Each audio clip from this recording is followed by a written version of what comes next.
যদা যদা হি ধর্মস্য গ্লানির্ভবতি ভারত অভ্যুত্থানম অধর্মস্য তদা আত্মান সৃজামি অহম পরিত্রাণায় সাধুনাং বিনাশা চ দুষ্কৃতম ধর্ম সংস্থাপন অর্থয় সম্ভাবিমি যুগে যুগে। ওম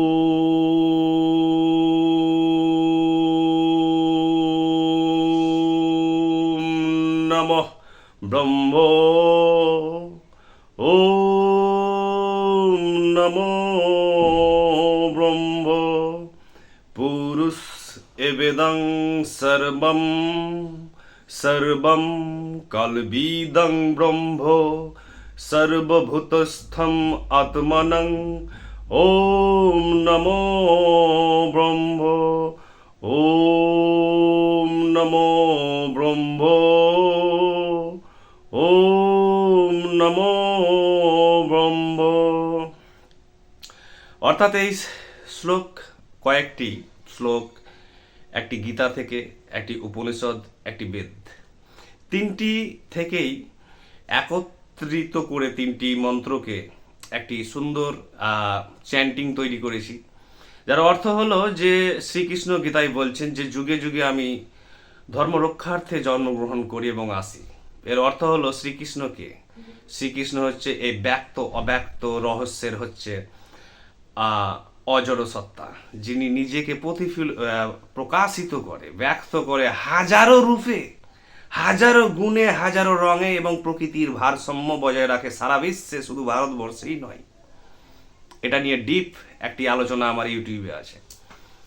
আরেকটি হলো যে সর্বং কাল বিদং ব্রহ্ম সর্বভূতস্থম আত্মানং, অর্থাৎ ব্রহ্ম, দ্য নন ম্যাটেরিয়াল এসেন্স, অজড় সত্তা, কোনো গড নয়, কোনো গড নয় যে আপনাকে পরীক্ষা করছে, আপনাকে পাপ পুণ্যের আধারে আপনার ভাগ্য পরীক্ষা হবে এবং সেই অনুযায়ী আপনাকে স্বর্গ বা নরকে দেবে।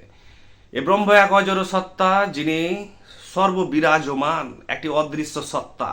এই চশমার মধ্যে, এই জামার মধ্যে, গেঞ্জির মধ্যে, প্রত্যেকটি জিনিসের ভিতরে সে ছেয়ে আছে সমুদ্রের মতো, কিন্তু ইট ইজ ইনভিজিবল, আনম্যানিফেস্টেড, সর্ববিরাজমান, সর্বং কাল বিদং ব্রহ্ম, সর্ব জায়গাতে আছে, at all places, at all Times.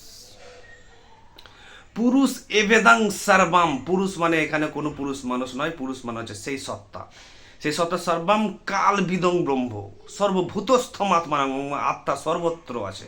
আত্মা মানে কোনো সুপার ন্যাচারাল এইরি ফেরি যেগুলো সিনেমাতে দেখছেন সেরকম জিনিস নয়, একটি অজড়, একটি পাওয়ার, একটি ইনভিজিবল পাওয়ার। এখন কোয়ান্টাম ফিজিক্সের যুগ, এখন ম্যাটেরিয়াল জগতের যুগ নয়, এখন হচ্ছে এই ম্যাটারের অদৃশ্য অন্তরালে আছে অসংখ্য জগৎ, সেই জগতের সেই জিনিস।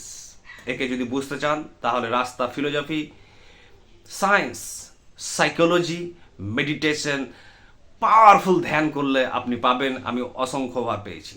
Thank you.